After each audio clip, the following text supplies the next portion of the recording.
Tindakan dua bomber berkongsi info tentang tugas bomber di media sosial bukan sahaja menarik perhatian orang awam, malah mendapat penghargaan daripada Jabatan Bomber dan Penyelamat Malaysia JBPM. Ketua Pengarah JBPM Datuk Nur Hisham Muhammad berkata, walaupun tindakan tersebut mendapat aduan daripada orang awam, namun pihaknya berpendapat ianya bermanfaat kerana dapat membantu mendekatkan masyarakat dengan anggota bomber. In fact, ada dua orang tu saya beri surat penghargaan pun, sebab ada yang bagi ceramah ataupun jadi satu program biar abang bomber menjawab, macam something like that lah. Jadi dia buka kepada publik, nak tanya patah bomber, dia akan tolong jawab yang dia boleh mampu jawab.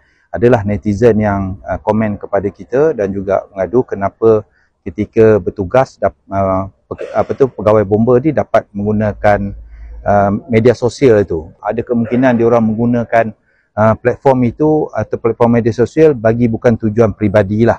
Tapi cakap tu, kita dalam kategori ni kita keluarkan mereka daripada tindakan susulan lah. Beliau berkata demikian pada sidang media selepas Majlis Penganugerahan Pingat Bomber dan Anugerah Perkhidmatan Cemerlang JBPM Kelantan di Ibu Pejabat Balai Bomber dan Penyelamat Tunjung di sini hari ini. Dalam pada itu terdapat dua lagi anggota bomber berada dalam pemantauan pihak atasan kerana memuat naik komen jelek terhadap individu secara terbuka di media sosial. Nur Hisham berkata, sebagai penjawat awam, mereka sepatutnya tidak menyentuh sebarang perkara yang bersifat sensitiviti, terutama 3R. Dia punya ulasan yang mana bagi kita adalah kurang wajar untuk digunakan platform media sosial ni apabila sebagai contohnya sesama daripada staf dalam balai dia tak puas hati itu, tapi dia menggunakan platform media sosial itu untuk mengulas berhubung dengan tingkah laku individu yang lain lah. Katanya sebelum ini seramai 18